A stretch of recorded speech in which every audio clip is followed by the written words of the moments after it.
अस्सलाम वालेकुम। मैं कैमरामैन से गुजारिश करूंगा, बराए मेहरबानी मेरी वीडियो नहीं बनाएगा।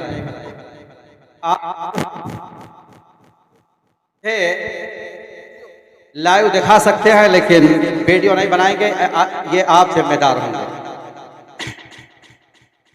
इन्नल हम्दलिल्लाहि व नस्तगफिरुहु व नऊज़ु बिल्लाहि मिन शुरूरि अनफुसिना मिन सय्यिआति अमालिना मन यहदिहिल्लाहु फला मुदिल्ल लहु व मन युद्लिल फला हादिय लहु व अशहदु अल्ला इलाहा इल्लल्लाह व अशहदु अन्न मुहम्मदन अब्दुहु व रसूलुहु। या अय्युहल्लज़ीना आमनु तक़ुल्लाह हक़्क़ तुक़ातिहि व ला तमूतुन्न इल्ला व अंतुम मुस्लिमून। या अय्युहन्नासु तक़ू रब्बकुमुल्लज़ी ख़लक़कुम मिन नफ़्सिन वाहिदतिन व ख़लक़ मिन्हा ज़ौजहा व बस्स मिन्हुमा रिजालन कसीरन व निसाअ वत्तक़ुल्लाह अल्लज़ी तसाअलून बिही वल अर्हाम इन्नल्लाह काना अलैकुम रक़ीबा। या अय्युहल्लज़ीना आमनु तक़ुल्लाह व क़ूलू क़ौलन सदीदा युस्लिह लकुम अअमालकुम व यग़फ़िर लकुम ज़ुनूबकुम व मन युति'िल्लाह व रसूलहु फ़क़द फ़ाज़ फ़ौज़न अज़ीमा। अम्मा बअद फ़इन्न ख़ैरल हदीस किताबुल्लाह व ख़ैरल हदी हदी मुहम्मदिन सल्लल्लाहु अलैहि वसल्लम व शर्रल उमूरि मुहदसातुहा व कुल्लु मुहदसतिन बिदअह व कुल्लु बिदअतिन ज़लालह व कुल्लु ज़लालतिन फ़िन्नार। क़ाल अल्लाहु तबारक व तआला फ़ी कलामिहिल मजीद वल फ़ुरक़ानिल हमीद व मन यअमल मिनस्सालिहाति मिन ज़करिन औ उन्सा व हुवा मुअमिनुन फ़उलाइका यदख़ुलूनल जन्नत व ला युज़लमून नक़ीरा। सदर मोहतरम और स्टेज पर जलवा अफरोज मुअज़्ज़ज़ उलमाए किराम, बुजुर्गान कौम मिल्लत, नौजवान साथियों, मेरी माएँ और बहनें, आज के इस मजलिस में उन्वान को थोड़ा चेंज किया गया। नाज़िम जलसा ने जो मेरा उन्वान आपके सामने बयान किया है उससे थोड़ा सा मुख्तलिफ, क्योंकि मैंने अपने दोस्त हाफिज अब्दुल अहद साहब से मेरी गुफ्तगू हुई तो मुझे इस्लाह मुआशरा पर तो बोलना है, लेकिन हमारी जिम्मेदारियों के अलावा मुझे जिस टॉपिक पे गुफ्तगू करनी है, इस्लाह मुआशरा और ख़वातीन की जिम्मेदारियां। ख़वातीन का एक जम्मे गफ़ीर हमारे दरमियान मौजूद है। आइए मैं कुरान और सुन्नत के हवाले से इस्लाम में औरतों का मकाम क्या है, पहले उसकी तरफ आपको लेके चल रहा हूं। उससे पहले यानी मोहम्मद अरबी सल्लल्लाहु अलैहि वसल्लम पर कुरान नाजिल होने से पहले औरतों की समाज के अंदर क्या हालत थी, जरा आइए उसको देखा जाए। रब्बुल आलमीन ने कुरान में नक्शा खींचा, व इदा बुश्शिरा अहदुहुम बिल उन्सा ज़ल्ला वजहुहु मुस्वद्दन व हुवा कज़ीम। उनमें से जब किसी को किसी बच्ची के पैदाइश की बशारत दी जाती या खबर दी जाती तो उनका चेहरा स्याह पड़ जाता और वह अंदर अंदर घुटने लगता। ये जाहिलियत का नक्शा खींच रहा है रब्बुल आलमीन। और दूसरी जगह पर रब्बुल आलमीन ने फरमाया, वइज़ल मौऊदतु सुइलत बिअय्यि ज़ंबिन क़ुतिलत, कि जब जिंदा दरगोर की हुई बच्ची से सवाल किया जाएगा कि उसे किस जुर्म में कत्ल किया गया था, यानी उसे जिंदा दरगोर किया गया था, जमीन में धंसा दिया गया था। ये इस्लाम से पहले की हालत है। हमारे यहाँ भी इस्लाम आ जाने के बाद भी हमारे पढ़े लिखे लोगों के घरों में भी बच्ची जब पैदा होती है तो वो खुशी का माहौल नहीं होता, चेहरे स्याह पड़ जाते हैं। मेरे भाइयों, ऐसा न करो। रब्बुल आलमीन के रहमतुल लिल आलमीन ने फरमाया है, ला तकरहुल बनात फ़इन्नहुन्नल मुअनिसातुल गालियात। और तो सुनो, नबी का फरमान सुनो, अल्लाह के रसूल कह रहे हैं, ला तकरहुल बनात फ़इन्नहुन्नल मुअनिसातुल गालियात। बच्चियों को नापसंद न करो, बेशक वो मोहब्बत करने वालियां और कीमती है, या अल्लाह के रसूल सल्लल्लाहु अलैहि वसल्लम ने फरमाया। और रब्बुल आलमीन ने ऐलान किया, वमन यअमल मिनस्सालिहात मिन ज़करिन औ उन्सा वहुवा मुमिन। जिसने नेक अमल किया, अच्छा अमल किया और वो मोमिन है, चाहे वो मर्द हो या औरत हो, फउलाइका यदखुलूनल जन्नत वला युज़लमून नक़ीरा। ऐसे लोग जन्नत में दाखिल होंगे और इनके ऊपर नकीर के बराबर जुल्म नहीं किया जाएगा। नकीर अरबी में कहते हैं, हम में से हर आदमी खजूर खाया होगा इंशाअल्लाह। खजूर में जो गुठली होती है, बीच में जो शगाफ होता है, फटन होती है, उसको अरबी में नकीर कहा जाता है। और मेरी माँ और बहनों सुनो, अल्लाह ने तुम्हारी मिसाल कुरान में बयान किया, वज़रबल्लाहु मसलन लिल्लज़ीना आमनू इम्रअत फ़िरऔन इज़ क़ालत रब्बि इब्नि ली इंदक बैतन फ़िल जन्नह वनज्जिनी मिन फ़िरऔन व अमलिही वनज्जिनी मिनल क़ौमिज़ ज़ालिमीन। अल्लाहु अकबर, क्या मकाम मिल गया। अल्लाह रब्बुल आलमीन फिरौन की बीवी आसिया की मिसाल कुरान में बयान किया है। किसके लिए? कयामत तक आने वाले ईमान वालों के लिए रब्बुल आलमीन ने मिसाल बयान कर दिया। क्या मिसाल बयान किया और क्यों बयान किया? मलिका थी, बादशाह की बीवी थी, लेकिन उस वक्त के जमाने के नबी पर ईमान ले आती हैं। जुल्म और तशद्दुद के पहाड़ तोड़े जाते हैं, तकलीफों पर तकलीफें दी जाती हैं, लेकिन ये मलिका ईमान से नहीं हटती है। इसीलिए रब्बुल आलमीन ने कुरान में कयामत तक तिलावत की जाने वाली आयत करीमा नाजिल किया कि अल्लाह ने मिसाल बयान किया है फिरौन के बीवी की। उन्होंने क्या कहा था? बादशाहत नहीं मांगा, क्या कहा? Is क़ालत rabbi इब्नि Lee बैतक इंदक बैतन fill जन्नह। ऐ मेरे रब, मेरे लिए तू अपने पास जन्नत में घर बना। अल्लाहु अकबर। वनज्जिनी मिन फ़िरऔन, ऐ अल्लाह मुझे फिरौन से नजात दे दे। वनज्जिनी मिनल क़ौमिज़ ज़ालिमीन, ऐ अल्लाह मुझे जालिम कौम से निजात दे। ये आयत करीमा इस बात पर दलालत करती है कि मेरी माँ और बहनों, तकलीफें बर्दाश्त कर लो, लेकिन कुफ्र को गले मत लगाओ। आज मुसलमानों की 6% बच्चियां या 10% बच्चियां जो कॉलेजेस में पढ़ती हैं, या जो मखलूत तालीम हासिल करती हैं, या जो मखलूत नौकरियां हासिल करती हैं, वो इस्लाम से मुर्तद होकर कुफ्र की तरफ जा रही हैं।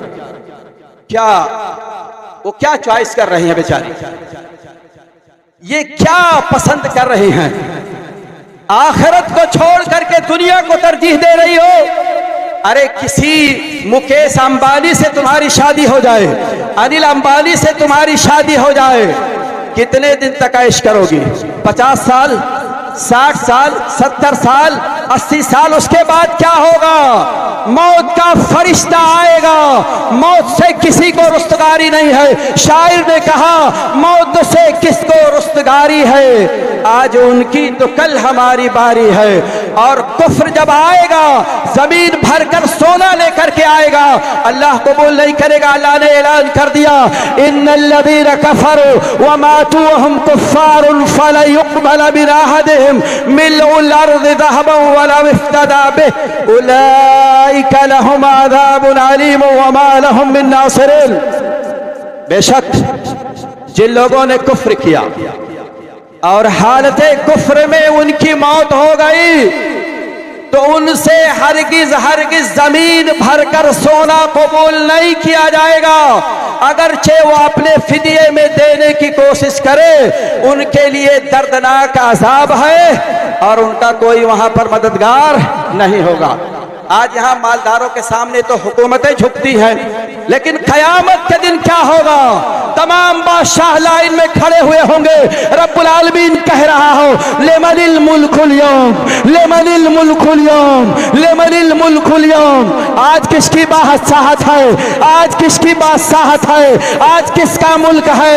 ऐलान आएगा लिल्लाहिल वाहिदिल क़हार, तन्हा जबरदस्त रब्बुल आलमीन की बादशाहत होगी। वहां पर मेजोरिटी कायम नहीं की जाएगी, वहां पर इलेक्शन नहीं होगा, जाहिलों को, पागलों को, मजनुओं को बहला करके, शराब पिला करके वोट ले लिया जाए, वहां पर ऐसा नहीं होगा। सिर्फ रब्बुल आलमीन की बादशाहत होगी। तो मैं अर्ज़ ये कर रहा था, आइए एक औरत का मकाम और मर्तबा मैं आपके सामने बयान करने की कोशिश कर रहा हूं सहीहैन के हवाले से। रावी हदीस अबू हुरैरा रज़ी अल्लाह ताला अन्हु है। मेरी माँ जरा सुनना संजीदगी के साथ।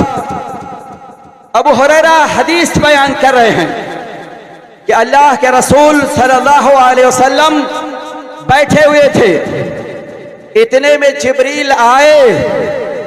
कहा अल्लाह के रसूल हादिही खदीजा तो कद अतत्का, अल्लाह के रसूल वो खदीजा हैं, वो आपके पास आ रही हैं। व मअहा इनाउन फीह इदामुन औ तामुन औ शराब, उनके हाथ में बर्तन है, उसमें खाने की कोई चीज है या पीने की कोई चीज है या सालन है। यहां पर एक नुक्ता समझाने की कोशिश करूंगा मेरी माँ और बहनों, जरा संजीदगी के साथ सुनना। फरिश्तों का सरदार कौन?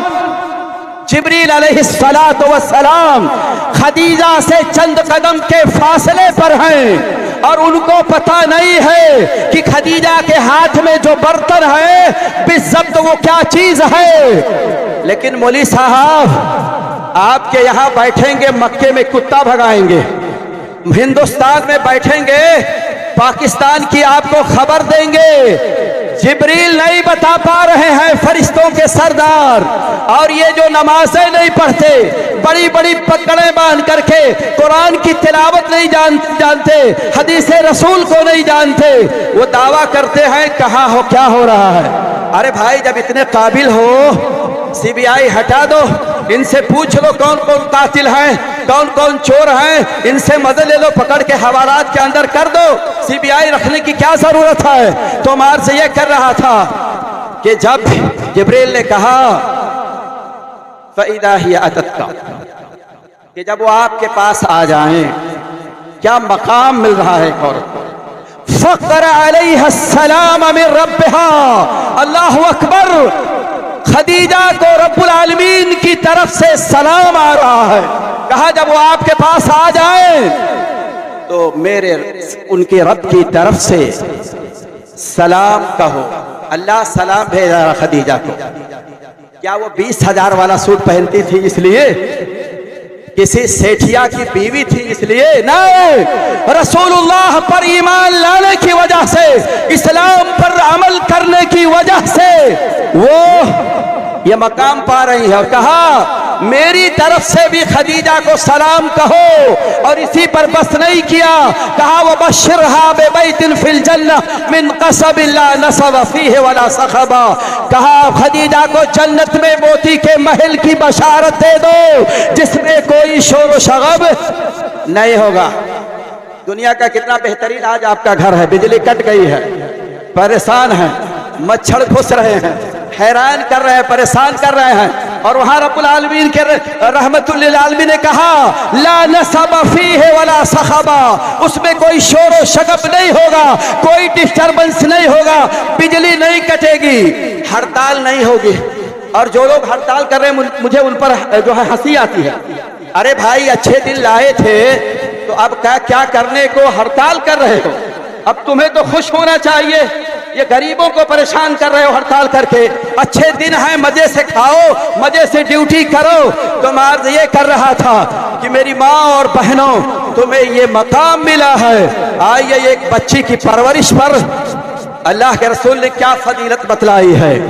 रावी हदीस आयशा रज़ी अल्लाह ताला अन्हा है, वो बयान करती हैं कि उनके पास एक औरत आती हैं, व मअहा इब्नतान लहुमा तस्अल, और उस औरत के साथ उसकी 2 बच्चियां थी। वो उन बच्चियों के लिए भीख मांग रही थी। आयशा कहती हैं फलम तजिद इंदी शैअन गैर तमरत वाहिदा। अल्लाह अकबर। नबी का घर जरा देखो। कहा मैं एक खजूर के अलावा अपने घर कोई चीज नहीं पा सकी कि उस औरत को दूं। फआतैतुहा इय्याहा। कहा वो खजूर भी मैंने उस औरत के हवाले कर दिया। फक़समतहा बैन इब्नतैहा। उस खजूर को फाड़ा उस औरत ने और अपनी दोनों बच्चियों में तकसीम कर दिया। वलम ताकुल मिन्हा शैअन। और उसमें से उस औरत ने कुछ नहीं खाया। ये है माँ की ममता, ये है माँ की मोहब्बत, ये है माँ की शफ़क़त, ये है माँ की उल्फत कि बच्चियों को खिला दिया, बच्चों को खिला दिया, लेकिन अपने ज़बान के नीचे कोई चीज नहीं रखा। सुम्मा क़ामत फ़ख़रजत। फिर वो औरत खड़ी होती हैं और चली जाती हैं। कहा फिर थोड़ी देर के बाद अल्लाह के रसूल सल्लल्लाहु अलैहि वसल्लम हमारे पास आए। फ़अख़बरतुहु। मैंने ये वाक़या अल्लाह के रसूल सल्लल्लाहु अलैहि वसल्लम को बतला दिया। अल्लाह के रसूल ने क्या कहा था, सुनो मेरी माँ और बहनों। अल्लाह के रसूल ने फरमाया मन इब्तुलिया मिन हादिहिल बनाति बिशै फ़अहसन इलैहिन कुन्न लहू सितरम मिनन नार। रवाहुल बुखारी।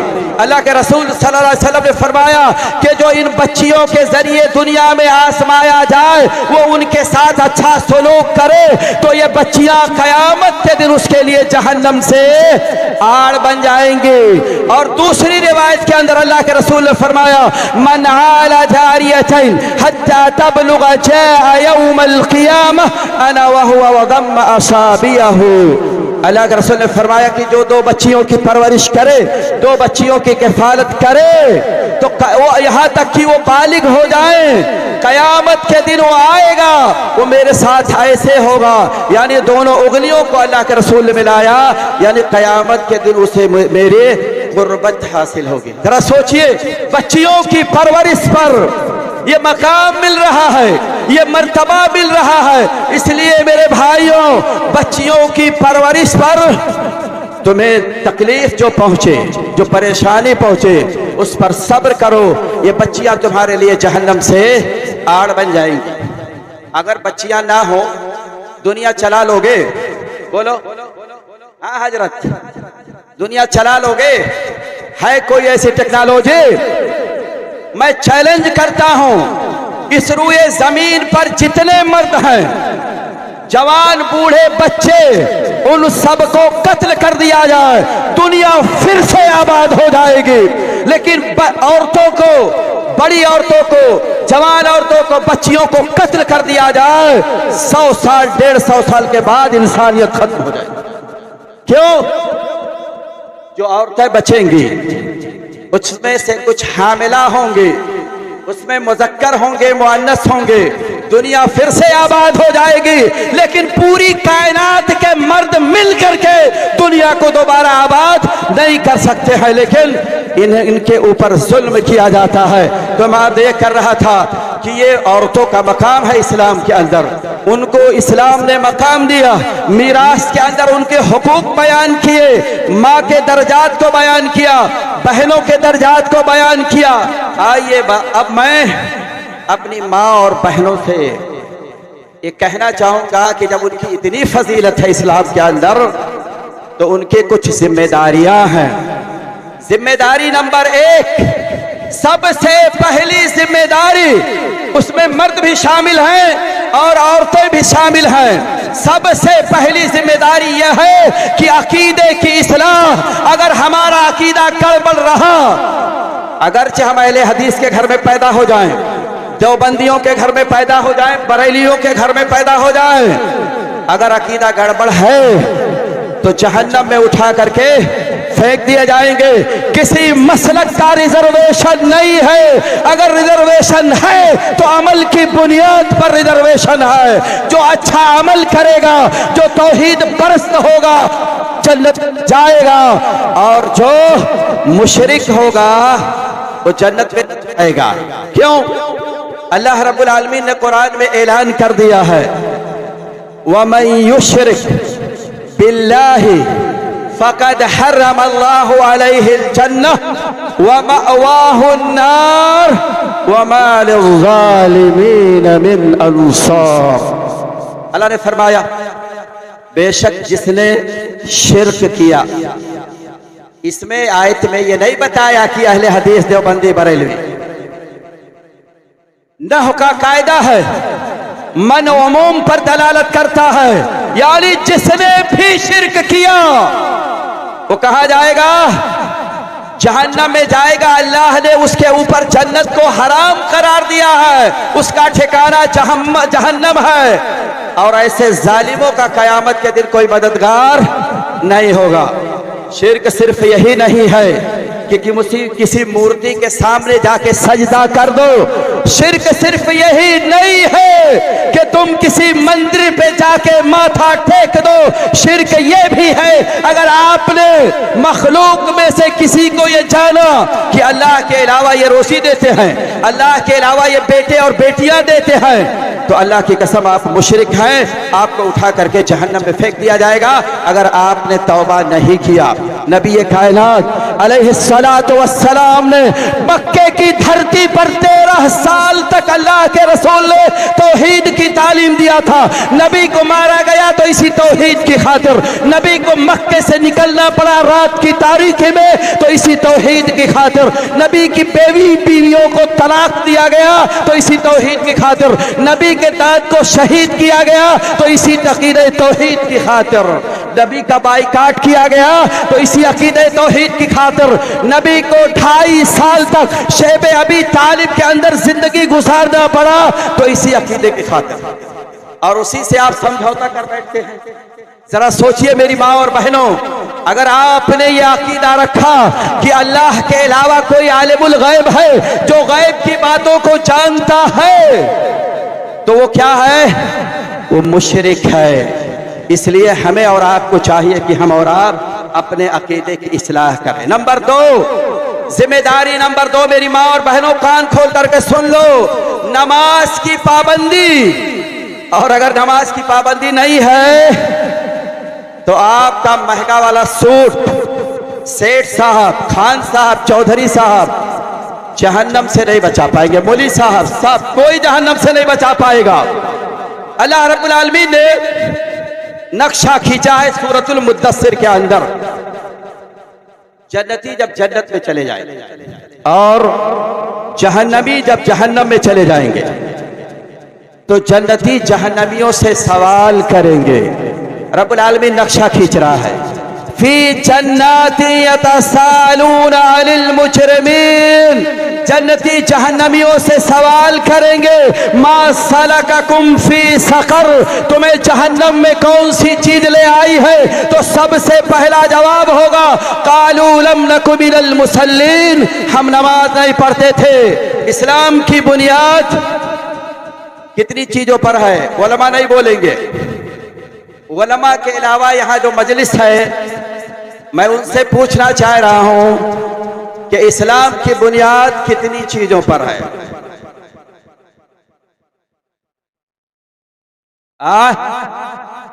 5। बुनियल इस्लाम अला 5, इस्लाम की बेस 5 चीजों पर है। सबसे पहली बेस शहादत अल्लाह इलाहा इल्लल्लाह। आप इस बात की गवाही दीजिए कि अल्लाह के अलावा कोई माबूद हकीकी नहीं है। माबूद तो ढूंढो, अभी यहां से निकलो और गोरखपुर पहुंचने तक कितने माबूद मिल जाएंगे कोई पता नहीं।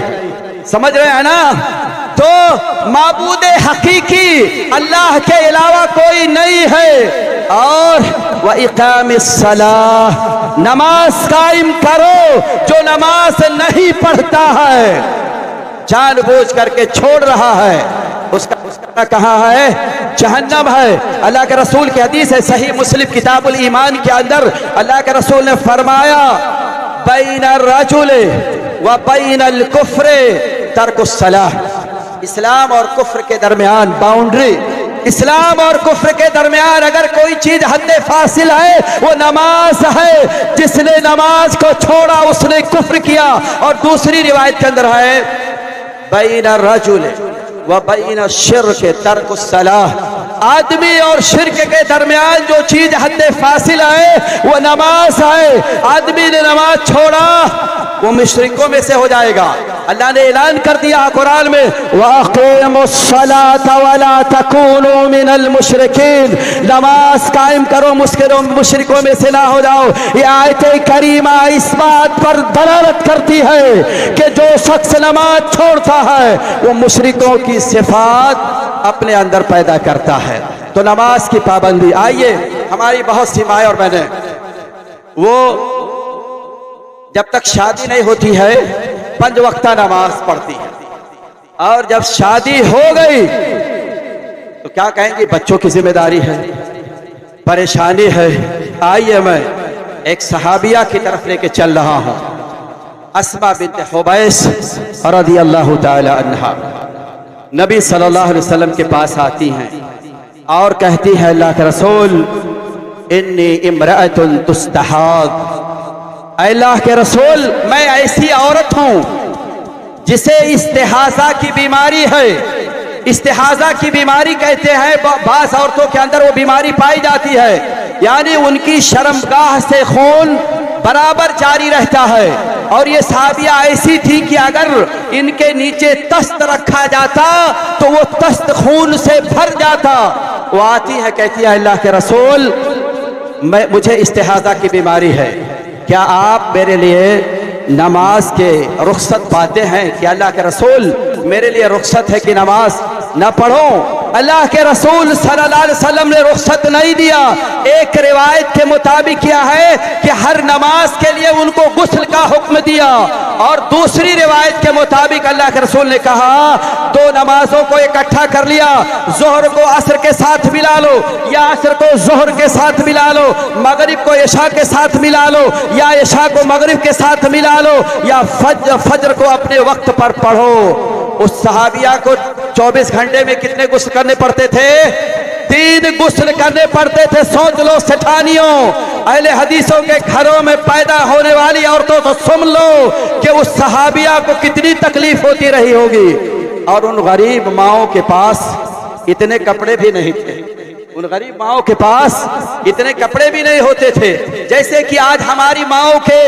हर औरत के पास 1 अटैची से ज्यादा कपड़ा है, 1 अटैची से ज्यादा हर औरत के पास कपड़ा है। तो मर्ज ये कर रहा था कि नमाज पढ़ो, अगर नमाज छोड़ोगी तो जहन्नम में जाना पड़ेगा। ना तो तुम्हारी औलाद तुम्हारे काम आएगी, ना तो तुम्हारा शौहर तुम्हारे काम आएगा, ना तुम्हारे बच्चे तुम्हारे काम आएंगे, कोई काम नहीं आएगा। तो दूसरी जिम्मेदारी मैंने बताया कि नमाज के पाबंदी करें। Number 3, this is very very difficult. ये जो तीसरी चीज है ना बहुत मुश्किल हिंदुस्तानी समाज में, वो ये है कि औरतें पर्दा करें। और मैं अपने यूपी की बात बता रहा हूं कि आप इलाके में घूम जाओ, शरई पर्दा शायद किसी के यहां मिल जाए। हमारे यहाँ औरतें जानते हो किससे पर्दा करती हैं? मौली साहब आ गए तो छुप गए, यानी सबसे बदकार मौलिया साहब हैं, सबसे बुरे मौलिया साहब हैं। मौली साहब की नजर ना पड़े, आयरू गैरू नथु खैरू लफंगों की निगाह पड़े, लेकिन मौली साहब की निगाह ना पड़े। और कहां पर्दा करती है जानते हैं? कोई मेहमान आ गया तो उससे बहुत छुपेंगे। गांव के वो बास लड़के, गांव के मजनू टाइप के लड़के उनसे गुफ्तगू करेंगे, उनसे बातें करेंगे, उनसे पर्दा नहीं करेंगे। पर्दा जानते हो? सुन लो मेरी माँ और बहनों, हर अजनबी से, हर गैर महरम से पर्दा है। अब महरम और गैर महरम मालिमा नहीं समझती हैं तो बेचारी आम औरतें क्या समझेंगी। मैं उसको बहुत ही आसान लफ्जों में समझाता हूं। जिंदगी के किसी मोड़ पर जिससे निकाह हो सकता है, हर उस आदमी से पर्दा है। जिंदगी के किसी भी मोड़ पर अगर उसका होता है तो वह आपका गैर महरम है। हमारे यहाँ क्या होता है, खालू से पर्दा नहीं करती हैं बच्ची, और खालू से पर्दा है। एक आदमी ने बहुत अरसा हुआ, उसने मुझे फोन किया बस्ती से, कहा मुल साहब मैं एक लड़की से निकाह करना चाहता हूं। तो मैंने मजाक में कहा, मैंने कहा भाई लड़की ही से तो आदमी निकाह करता, लड़के से थोड़ी ना करता। कहा नहीं मुल साहब मसला है। तो मैंने कहा क्या मसला है? कहा जिस लड़की से मैं निकाह करना चाहता हूं वो मेरे बीवी के बहन की बेटी है। तो मैंने कहा तू अपनी बीवी को तलाक दे दे। कहा नहीं ये हो सकता है। तो मैंने कहा निकाह नहीं हो सकता। यानी खालू से पर्दा है। अगर वो जवान बच्ची खालू की खिदमत ना करती, खालू के सामने ना जाती तो ये फितना करता नहीं होता। शायर कहता है मसाले खुद ब खुद खत्म हो जाएंगे, मसाले खुद ब खुद खत्म हो जाएंगे। अपनी अपनी हदों में रहा कीजिए, अपनी अपनी हदों में रहा कीजिए। इसी तरह से फूफा से भी पर्दा नहीं होता है, फूफा से भी पर्दा है। जब बच्ची बालिग हो गई, फूफा के सामने वो बेहिजाब ना जाए, ये हराम है। क्योंकि फूफी मर गई तलाक निकाह जायज, या फूफी को तलाक दे दिया तो उससे निकाह जायज। और इसी तरीके से हमारे उलमाए किराम भी साली से भी पर्दा नहीं करते। हमारे यहाँ क्या मसल मशहूर है, साली आदि घर वाली है, ये बदतमीजी है। और हमारे यहाँ देवर से पर्दा नहीं किया जाता है। हमारे यहाँ की औरतें क्या कहती हैं, देवर गले का जेवर है, जेवर नहीं है। रसूल कायनात अलैहिस्सलातु वस्सलाम ने क्या कहा जब सहाबी ने पूछा अल्लाह के रसूल अला अराइतल हमवा, अल्लाह के रसूल देवर के बारे में आपकी क्या राय है? तो अल्लाह के रसूल ने क्या कहा था, अल हमवा अल मौत, देवर मौत है, मौत। क्यों? देवर छोटा होता है और पूरी दुनिया में शायद देवर से मजाक होता है, देवर से हंसी और मजाक होता है। फिर उसके बाद क्या होता है, हंसी मजाक होते होते छेड़खानी होती है, फिर आगे कहानी होती है। इसलिए मेरी माँ और बहनों, अपने आप को फितने से बचाओ, अपने देवर को भी फितने से बचाओ। लेकिन ये घरों में हम लोग दयूस हैं, हम लोग दयूस हैं। और दयूस के माने जानते हो हदीस में क्या आया है, मुहद्दिसीन ने क्या बयान किया? दयूस उस आदमी को कहा जाता है जो अपने घर में बुराई देखे और उस पर कुछ ना बोले। बड़े भाई से भी पर्दा, देवर से भी पर्दा। हमारे यहाँ अगर कोई आलिम या आलिम नहीं, कोई दीनदार लड़का अगर अपनी बीवी से कहे कि तुम मेरे भाई से पर्दा करोगी, तो बाप कहेगा जानते हो, माँ कहेगी अरे हेका देखा थे हो ये अपने भाई पर शक कर रहा है। बताइए अल्लाह की कसम ये शक नहीं है। इन शैतान यजरी कवजरदम, शैतान हमारी रगों में खून की तरह दौड़ता है, शैतान हमें बुराई पर उभारता है। और अल्लाह के रसूल ने फरमाया था फत्तकुद दुनिया वत्तकुन निसा फइन अव्वल फितनत बनी इसराइल कानत फिन निसा। कहा तुम दुनिया से बचना और औरतों से बचना। इस रुए बनी इसराइल में सबसे पहला जो फितना रोनुमा हुआ वो इसी औरत से। एक बात मैं बताऊं, बुरा मत मानिएगा, समाज से एकदम मैं अटैच हूं इसलिए बता रहा हूं। आप किसी को सोना दे दो चोरी नहीं करेगा, आप किसी को 2 लाख रुपया दे दो चोरी नहीं करेगा। लेकिन किसी को कह दो मेरी बीवी के पास 1 घंटे कमरे में रहो तो चोरी कह दो डकैती हो जाएगी। इसलिए अल्लाह से डरो। तो मर्द ये कर रहा था कि मेरी माँ और बहनों, जब औरत बालिग हो गई तो वो गैर महरम के साथ सफर न करे और गैर महरम के यहाँ वो रात ना गुजारे। अल्लाह के रसूल सल्लल्लाहु अलैहि वसल्लम की हदीस है, अय्युमा इमरातिन नज़अत सियाबहा फी गैर बैत ज़ौजहा हतकत सित्र बैनहा व बैन अल्लाह अज़्ज़ व जल, कि जो औरत अपने कपड़े को अपने माँ के घर के अलावा कहीं उतारती है तो अल्लाह के दरमियान और उसके दरमियान जो पर्दा होता है उस पर्दे को वो फाड़ देती है। यहाँ पर एक मसला समझाऊंगा, उलमाए किराम भी मुझसे नाराज होंगे, लेकिन नहीं, क्या हुस्न ने समझा है, क्या इश्क ने जाना है, क्या हुस्न ने समझा है, क्या इश्क ने जाना है, हम खाक नशीनों की ठोकर में जमाना है। इस बात से ये दलील मिलती है, इस हदीस से ये दलील मिलती है कि जो बच्चियां बालिग हो जाती हैं हॉस्टल में रह करके तालीम हासिल करना जायज नहीं है, अगर चे लोग तिजारत के लिए अपने मदरसे खोल रखे हों। तो मर्द ये कर रहा था कि औरतें जब बालिग हो जाए, बच्ची या हमारी बीवी जो कुछ भी है, उनको गैर महरमों के यहाँ रात मत गुजार दे दो। हमारे यहाँ न्योता आती है ना, न्योता, चलो बहनी न्योता के आओ, बहनोई के यहाँ 5-5 दिन हफ्ते हफ्ते भर पड़ी रहती हैं, सिर्फ अपने साथ ले जाओ और अपने साथ लेकर के चले आओ।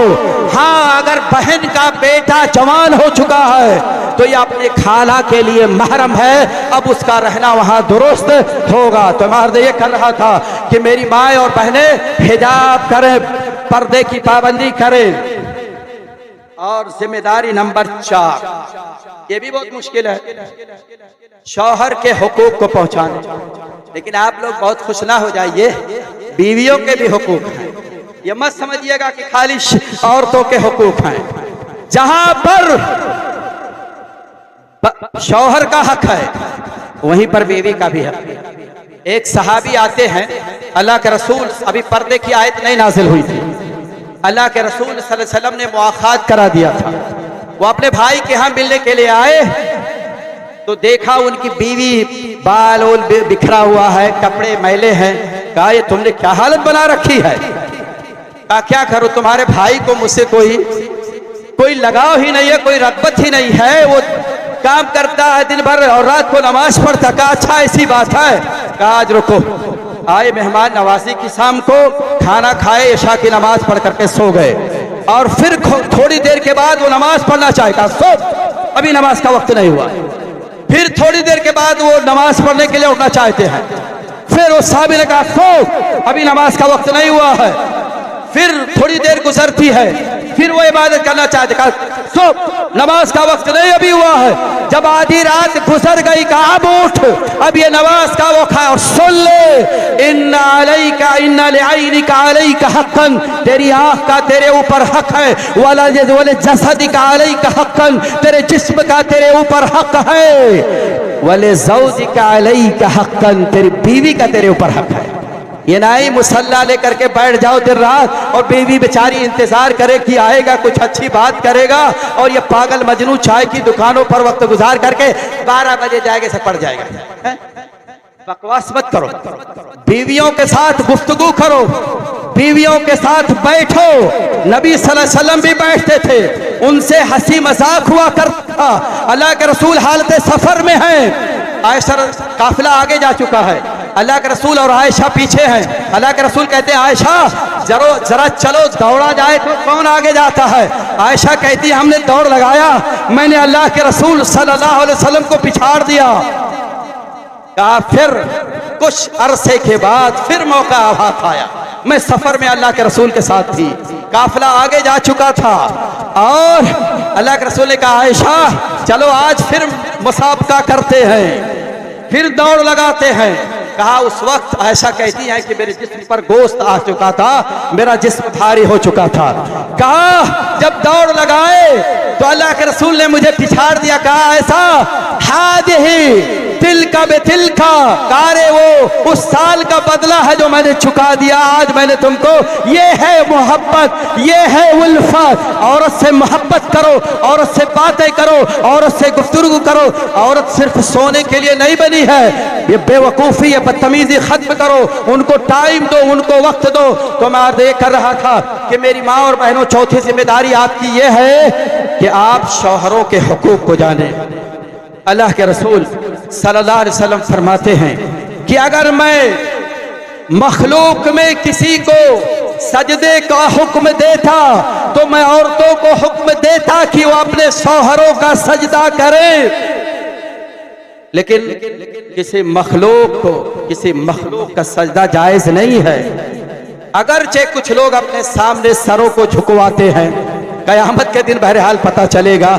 और अल्लाह के रसूल सल्लल्लाहु अलैहि वसल्लम ने फरमाया कि कोई औरत अपने शौहर का हक उस वक्त तक अदा नहीं कर सकती है अगर उसके जिस्म में जख्म हो जाए शौहर के, और उस जख्म को अपने जबान से चाटे तो भी वो अपने शौहर का हक अदा नहीं कर सकती है। जब कोई औरत दुनिया के अंदर तकलीफ देती है अपने शौहर को तो जन्नत की हूर कहती है कि तू उसे क्यों तकलीफ दे रही है? अरे वो तो तेरे पास चंद दिनों का मेहमान है, वो मेरे पास आने वाला है। मेरी माँ और बहनों, नाशुक्री न मत करो। मेरी माँ और बहनों, मैं आपसे गुजारिश करूंगा कि शौहरों की फरमा बरदारी करो, उसकी वजह से तुम कहाँ जाओगी? जन्नत में जाओगी। आओ आओ, मैं हदीस सुना रहा हूँ। अल्लाह के रसूल ने फरमाया, इदा सल्लतिल मरअतु खम्सहा, कि जब औरत 5 वक्त की नमाज पढ़ने लगे, वसामत शहरहा, और 1 महीना रमजान का रोजा रखे, वह सनत फरजहा, और अपने शर्मगाह की हिफाजत करे, वह अताअत बालहा, और अपने शौहर की अताअत व फरमा बरदारी करे। अल्लाह के रसूल फरमाते हैं कि जन्नत के 8 दरवाजों में से जिस दरवाजे से चाहे वो औरत जन्नत में दाखिल हो जाए। लेकिन हमारी माएँ और बहनें, जिंदगी भर उनके साथ अच्छा सलूक करो, अच्छा बर्ताव करो, लेकिन एक दिन अगर तकलीफ उनको महसूस हो जाती है तो क्या कहती हैं जानते हैं? बुखारी की रिवायत है, इदा हसनत इला इहदाहुन्ना अद-दहर सुम्मा रअत मिनका शैअन क़ालत मा रअयतु मिनका खैरन क़त, कहा कि तुम एक औरत के साथ एक जमाने तक भलाई करो, एसी में रखो, अच्छा पानी पिलाओ, रोजाना गोश्त खिलाओ, लेकिन ईद में अगर कपड़े में जरा सी तकलीफ हो गई तो क्या कहती हैं? मैं कौन रमो तेरे घर पाए, जब से आयु मैं तब से जरी गई मर गई, कौन रमोत दिए? बताओ। बेचारा पूरा दिन रात मेहनत करके वो फरमा बरदारी करता है, और जरा सी की वजह से कहा पूरी मलिया मेट कर दिया, पूरी नेमत को अपने कदमों तले रोक दिया। नहीं मेरी माँ और बहनों, शुक्र करो, अभी देखा आयशा के घर में ये खजूर के अलावा नहीं था, लेकिन आयशा ने हरफे शिकायत नहीं आने दिया। तो अर्ज़ कर रहा था कि मेरी माँ और बहनों, तुम अपने शौहरों की इताअत व फरमा बरदारी करो। अल्लाह के रसूल ने कहा था, सुन लो, देख लो, हुआ जन्नतुके व नारुके, कि तेरा शौहर या तो तेरी जन्नत है या तो तेरा शौहर तेरी जहन्नम है। अगर शौहर की इताअत व फरमा बरदारी किया तूने तो तुझे जन्नत मिलेगी, और शौहर को अगर तकलीफ दिया, अल्लाह के रसूल की हदीस है, बहुत सी औरतें शौहर बुलाता है, फलाने की अम्मा जरा आ जा, तो क्या कहती है जानते हो? तोरे गरजिया हो तो यहीं आओ, है ना, जानते हो? और वो बेचारा नाराज होकर के सो जाता है। अल्लाह के रसूल ने फरमाया कि 3 लोग ऐसे हैं जिनकी नमाज उनके कान से ऊपर नहीं जाती है। सलासतुन ला तुजाविज़ु सलातुहुम आज़ानहुम, कि 3 लोग ऐसे हैं जिनकी नमाज उनके कान से ऊपर नहीं जाती है। एक इमाम कौमिन वहुम लहू कारिहून, कौम का इमाम है और मुसल्ली नापसंद करते, इसलिए नहीं कि झगड़ा हो गया तब, नहीं, इमाम साहब दाढ़ी काट रहे हैं और पीछे मुसल्ली सब लंबी दाढ़ी वाले हैं और इमाम साहब को नापसंद कर रहे हैं। अगर वो कितनी अच्छी किरत करता हो, कितने खुशू के साथ पढ़ता हो, उस इमाम की नमाज उसके कान से ऊपर जाने वाली नहीं है। और वो गुलाम जो अपने आका से चोरी से भाग गया हो, वो नमाज पढ़े, क़यामुल लैल पढ़े, उसकी नमाज उसके कान से ऊपर नहीं जाती है। और वो औरत जिसका शौहर उससे नाराज होकर के सो रहा है, अगरचे वो इशा की नमाज पढ़ ली हो, रात को उठ करके तहज्जुद पढ़ रही हो, उसकी नमाज उसके कान से ऊपर जाने वाले नहीं है। इसलिए मेरी माँ और बहनों, अपने शौहरों का ख्याल रखो और आप लोग भी अपनी बीवियों का ख्याल रखें। जिम्मेदारी नंबर 5, और शायद यही बयान करके मेरा वक्त भी पूरा हो जाएगा और मैं इजाज़त भी चाहूँगा इंशाअल्लाह। 5वीं जिम्मेदारी, लेकिन बड़ी डिफिकल्ट है, बहुत मुश्किल है। वो ये है कि मेरी माँ और बहनों, शादी ब्याह के रस्म व रिवाज को खत्म करो। हम सब स्टेज पर जलवा अफरोज उलमाए किराम मुझे माफ फरमाएंगे, कहता हूँ वही बात समझता हूँ जिसे हक, कहता हूँ वही बात समझता हूँ जिसे हक, ज़हरे हराहल को मैं कह न सका खन, अपने भी है नाराज बेगाने भी है नाखुश, होते हैं तो हो जाए कोई परवाह नहीं है। हम सब तिरमिज़ी, बुखारी, अबू दाऊद, नसई, इब्न माजा किताबुन निकाह पढ़ते पढ़ाते हैं, और लेकिन जब अब अमल का वक्त आता है तो उसको नस्यम मनसिया कर देते। मोहम्मद अरबी सल्लल्लाहु अलैहि वसल्लम खदीजतुल कुबरा से जब निकाह कर रहे हैं, कितनी रस्म को अदा किया था। अभी नबी नहीं बनाए गए थे। खदीजा से जब शादी हुई है, सोच लीजिएगा, खदीजा से जब शादी हुई है, अभी नबी नहीं थे। शादी के बाद नबी सल्लल्लाहु अलैहि वसल्लम को नबी बनाया गया है। और मैं आपको बताऊं, अल्लाह ने कुरान में कहा, फन्किहू मा ताबा लकुम मिनन निसाई मथना व थुलाथ व रुबा फ़इन खिफ्तुम अल्ला तादिलू फवाहिदतन औ मा मलकत अयमानुकुम। अल्लाह ने फरमाया तुम निकाह करो 2-2 औरतों से, 3-3 औरतों से, 4-4 औरतों से, और जब डरो कि इंसाफ नहीं कर पाओगे तब एक पर इक्तिफा करो। और यूपी वाले तो मैं समझता हूं सारे गैर इंसाफी हैं, इसलिए कि तलाशो तो शायद कोई मिल जाए 2 शादी वाला, और अगर कोई 2 शादी कर ले तो इस समाज में ज़िनाकार से बड़ा मुजरिम वो है। उलमा की निगाह में भी, समाज और सोसाइटी के निगाह में वो गुनहगार है, वो बदकार है। क्या कहेंगे? ओके क्या शादी करी हो, वो का बप्पा 2 शादी की है, 4 मेहरारू रखे रहा हो, चमाइन रखे रहा हो, लेकिन कोई ऐब नहीं है। अगर उसने शादी कर लिया तो ऐब हो गया। क्या हमारा समाज है, क्या हमारी सोसाइटी है? जरा सोचिए, इस रोए जमीन पर अंबिया को छोड़ करके, नबियों को छोड़ करके, रसूलों को छोड़ करके सबसे बेहतरीन और जीनियस इंसान कौन है? अबू बकर रज़ी अल्लाह ताला अन्हु। उन्होंने कितनी शादी किया था ये? बोलो, अबू बकर ने एक शादी पर इक्तिफा नहीं किया। और उनके बाद उमर, जिनके बारे में आता है कि जिस रास्ते से उमर जाते थे शैतान वो गली छोड़ करके भागता था, उन्होंने एक शादी पर इक्तिफा नहीं किया। उस्मान, जिनसे फरिश्ते शर्माते थे, फरिश्ते हया करते थे, उस्मान ने भी एक शादी पर इक्तिफा नहीं किया। अली रज़ी अल्लाह ताला अन्हु, उन्होंने भी एक शादी पर इक्तिफा नहीं किया। और तजर्बात की रोशनी में बता रहा हूं, अगर मर्द पाक साफ है, ज़िनाकार नहीं है, तो उसे एक शादी पर इक्तिफा करना बहुत मुश्किल तरीन अम्र होता है। क्यों? औरत 7 दिन हैज में होती है। एक आदमी जिसे अल्लाह ने ताकत दिया है, 7 दिन सब्र करना ये मुश्किल तरीन अम्र हो जाता है। और जब औरत निफास में होती है 40 दिन तक, उस अय्याम में सब्र करना ये कोई मामूली अम्र नहीं है। तो मैं अर्ज ये कर रहा था कि इस चीज को खैरत को जुनू कह दिया, जुनू को खैरत, खैरत को जुनू कह दिया, खैरत को जुनू कह दिया, जुनू को खैरत।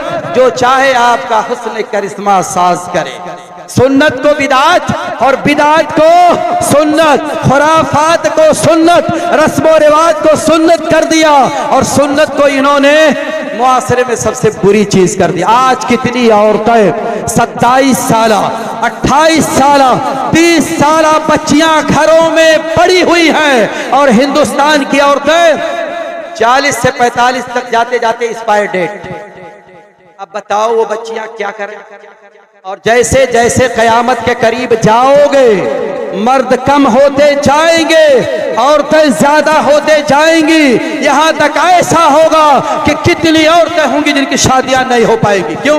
यही तो माशरा रहेगा, यही तो समाज रहेगा, एक शादियां करने वाले। तो मैं कार्य कर रहा था कि किताबुन निकाह हम भी पढ़ते हैं, किताबुन निकाह सब पढ़ते हैं, लेकिन उन्हीं मौलवी साहब के बच्चे की जब शादी होती है तब किताबुन निकाह भूल जाती है। नबी कायनात अलैहिस्सलातु वस्सलाम ने फरमाया, तुनकाहुल मरअतु लिअरबईन लिमालिहा व लिजमालिहा व लिहसबिहा व लिदीनिहा फदफर बिदातिद्दीन तरबत यदाक। अल्लाह के रसूल फरमाते हैं कि औरत से 4 चीजों की बुनियाद पर शादी की जाती है। लिमाले, और आज यही देखा जाता है कि भाई बड़े घर की है, कुछ नहीं तो मोटरसाइकिल तो मिल ही जाएगी। वले जमालहा, ये बड़ी खूबसूरत है। वले हसबहा, अरे ये बड़े ऊंचे खानदान की है। वले दीनहा, और दीनदारी की बुनियाद पर। अल्लाह के रसूल ने कहा कि दीनदार औरत से शादी करके कामयाब हो जाओ, ये अल्लाह के रसूल का फरमान है। और हमारे समाज के अंदर, सोसाइटी के अंदर आज एक वबा बड़ी बहुत जबरदस्त फैली हुई है। क्या? लड़की देखने का रिवाज। आप कहोगे, बोली साहब लोग कहेंगे कि नबी के जमाने में भी तो लड़की देखने का रिवाज था। हम कहेंगे हुजूर था, लेकिन अल्लाह के रसूल सल्लल्लाहु अलैहि वसल्लम की क्या हदीस है? अल्लाह के रसूल फरमाते हैं, मुस्नद अहमद की रिवायत है, इदा अलक़ल्लाहु फी क़ल्बि इम्रिइन ख़िब्बत इम्राअतिन फला बास अन यंजुर इलैहा, रवाहु अहमद व सहहहुल अलबानी। अल्लाह के रसूल ने फरमाया कि जब अल्लाह ताला किसी आदमी के दिल में किसी औरत के पैगाम की बात डाले तो वो देख ले, कोई हर्ज नहीं है। किसको कहा? लड़के को कहा, जिसको शादी करना। आज हमारे यहाँ क्या होता है, लड़के को बाद में दिखाएंगे या दिखाएंगे ही नहीं। ये खाला जान है, ये फूफी जान है, ये चची जान है, ये बहन जान है, ये पड़ोसन जान है, ये दादी जान है, ये नानी जान है। 3-3 गाड़ियां भर करके जाती हैं लड़कियां देखने, और मौलवी साहब के भी घर से जा रही हैं। बुरा मत मानिएगा, बुरा मत मानिएगा। हक को ना हक कर दिया जब हाथ आए 150, हक को ना हक कर दिया जब हाथ आए 150। दिल में उनके खौफ महशर का पता लगता नहीं, दिल में उनके खौफ महशर का पता लगता नहीं। अब ये 12-12 जाती है, जानते हो? कोई बाल देखेगी, बाल कितना बड़ा है, छोटा है। जरा बहनी चल के देखो, चल के बताओ तो, जरा बहनी बैठ के बताओ तो, जरा बहनी पढ़ के बताओ तो। और ऐसे ऐसे होते जाते हैं जो खुद देखने के लायक नहीं होती, वो दुल्हन देखने जाती है। दांत टूटा हुआ है, गाल पिचका हुआ है, और ये जा रही है किसको देखने? दुल्हन को देखने के लिए। और एक हकीकी वाकया है, सुन लो मेरी माँ और बहनों, सुन लो, हकीकी वाकया है। एक शादी में औरतें गई देखने के लिए, सारी औरतों ने लड़की को पसंद कर लिया, लेकिन दूल्हे की जो बहन थी वो नहीं पसंद कर रही, और बजाते खुद वो काली थी। अब बताओ, इसकी भाई के लिए हूर चाहिए और तू दूसरे के लिए लंगूर बन के जाएगी? तू अपने आप को आईना अपने सामने नहीं किया है? कौन है किस तरह, फिर उसे देखिए। राही बस्तवी ने कहा था कि कौन है किस तरह, फिर उसे देखिए। कौन है किस तरह, फिर उसे देखिए। पहले खुद आईना सामने लाइए, पहले खुद आईना सामने लाइए, तो आप अपने आप को खुद देख लो, तब जा करके दुल्हन देखने जाओ। हाँ, लड़के को दिखा दो, लड़की को दिखा दो। और मैं दावे के साथ कहता हूँ, सिर्फ लड़का और लड़की देखें तो मैं समझता हूँ कि 90% शादियां हो जाएंगी। लेकिन ये औरतें सारा मसला बिगाड़ती है। क्यों? लड़की अच्छी है, पढ़ी लिखी है, वापस आते वक्त अगर इन औरतों को मिठाई नहीं मिली, इन औरतों को कपड़े नहीं मिले, इन औरतों को पैसे नहीं मिले, तो शादी होने वाली नहीं है। हम हराम खाते हैं, हमारे घरों के अंदर हराम का बिस्तर है, हमारे घरों के अंदर हराम का पलंग है, हमारे घरों के अंदर हराम का बर्तन है, हमारे घरों के अंदर हराम का पलंग है। बात सख्त है लेकिन हकीकत पर मबनी है, सही है। जाओ एरिया के नाजिम साहब का घर देख लो, मुफ्ती साहब का घर देख लो, मैनेजर साहब का घर देख लो, कोई घर जहेज से खाली है? लेकिन नहीं, जब इंसानियत हैवानियत में तब्दील हो जाए, जब इंसानों की गैरत मर जाए, तब कुछ भी हो सकता है। मैं आपको बताऊं, ये कुरान हदीस से नहीं है, तारीख के हवाले से है। तैमूर लंग ने एक इलाके को फतेह किया और उस इलाके में खंजर नाच बहुत मशहूर था। लोग खंजर लेके नाचते थे। गिरफ्तार होकर के शहजादी भी आई। तैमूर लंग ने कहा कि तुम मुझे खंजर नाच दिखाओ और अपने कपड़े उतार करके, तुम अपने कपड़े उतार दो और खंजर नाच दिखाओ। तो जैसे शहजादी ने कपड़ा उतारना चाहा, तैमूर लंग ने कहा रुक जाओ, तुम्हारा मुझे नाच देखना मकसद नहीं था, मुझे तो ये आसमाना था कि तुम्हारे अंदर गैरत है कि नहीं है। अगर गैरत होती तो ये काम बच्ची किसी के सामने कपड़े नहीं उतार सकती थी, वो तो शहजादी थी। जब गैरत मर जाती है, गैरत का जनाजा निकल जाता है, तब इंसान हैवान बन जाता है। हमारे दिलों के अंदर गैरत नहीं है, इसीलिए दूसरे घरों से माल आता है, बड़े प्यार से उसको सजाते हैं, इसको यहाँ रखो, इसको यहाँ रखो। आपके दादा हुजूर वहां कमा के दे आए थे, आपके दादा हुजूर कमा के दे आए थे, जो उसको वापस लेकर के आ रहे हो। अल्लाह से डरो, तुम्हें शर्म नहीं आती है कि दूसरा भीख आपको दे, तब उस पलंग पर आप सबे ज़फ़ाफ़ मनाएंगे। मौलवी साहब से कहो, जानते हैं मैंने एक जलसा करवाया और एक मौलवी साहब से कहा आप जहेज पर तकरीर करेंगे, तो जानते हैं मोहतरम ने क्या कहा? कहा भी मेरी शादी नहीं। क्यों? रास्ता खुला रहे ताकि मैं जहेज पर ना बोलूं, जहेज ले लूं फिर जहेज पर बोलूं। ये है खुद बदलते नहीं, कुरान को बदल देते हैं, खुद बदलते नहीं, कुरान को बदल देते हैं। गुलामी में बदल जाता है कौमों का ज़मीर, गुलामी में बदल जाता है कौमों का ज़मीर। मेरी माँ और बहनों, मैं आपसे गुजारिश करूंगा, अगर मेरे बस में होता तो अपने दिल को चीर कर आपके सामने रख देता। ये सारी चीजें हराम हैं। अब जरा सोचो तो सही, एक इंसान अपनी बेटी को आपके हवाले कर रहा है, जिससे आपकी नस्ल चलेगी, जिससे आपका बेटा सुकून हासिल करेगा। औरत बाई से सुकून है, रब्बुल आलमीन ने फरमाया लियस्कुना इलैहा, कि ताकि वो वहां पर सुकून हासिल करे। और वाकई में जिनके बीवियां नहीं है वो तो बेचारे नहीं जानते, लेकिन जिनकी बीवियां हैं वो कहीं से थके मादे आए और उनकी बीवी ने मुस्कुरा करके इस्तकबाल किया तो सारी थकावट दूर हो जाती है। लेकिन बहुत सी औरतें हैं ना, औरतों को चाहिए कि वो फूल गोभी की तरह खिले रहें और वो पात गोभी की तरह मुंह ना बनाए। फूल गोभी होना चाहिए औरतों को, पात गोभी नहीं हो मुंह बना के बेचारा कहेगा या अल्लाह उधर से मुसीबत से आया, ये दूसरी मुसीबत सामने खड़ी है। तो मर्द ये कर रहा था कि मेरी माँ और बहनों सुनो जरा, ये किस्सा बयान करके मैं अपनी बात को खत्म कर दे रहा हूँ। एक सहाबिया हैं, उनका नाम मुझे याद नहीं, उनके शौहर बाहर थे और उनके बेटे का इंतकाल हो चुका था। शौहर आते हैं, बच्चे को छुपा दिया। अल्लाह अकबर, क्या क्या सहाबिया थी, इसीलिए अल्लाह ने उनको मकाम दिया। बच्चे को छुपा दिया, नहीं बताया कि बच्चे का इंतकाल हो गया है। खाना खिलाया, अच्छे तरीके से गुफ्तगू किया, कहीं अपने आप को सीधा किया। हमारी औरतें क्या करती हैं, शौहर के सामने वही प्याज की बदबू लिए हुए पहुंच जाएंगी और जलसा सुनने आएंगी तो वो लाइट वाला कपड़ा, जहां लाइट वाला कपड़ा पहनना चाहिए था वहां बदबू, और जहां सादगी से जाना चाहिए था वहां मेकअप। ये उल्टा जमाना चल रहा है। तो वो साहबिया अपने आप को संवारी और उनके शौहर उनसे जमा किए, और जब वो सैर हो गए तब कहा, अच्छा ये बताओ कि अगर आपको कोई अमानत दे और वो अमानत वापस ले ले तो आपको कोई तकलीफ होगी? कहा नहीं, उसका हक है लेने का। तब कहा कि आपका बच्चा अल्लाह की अमानत था, वो इंतकाल कर, जो घबरा गए।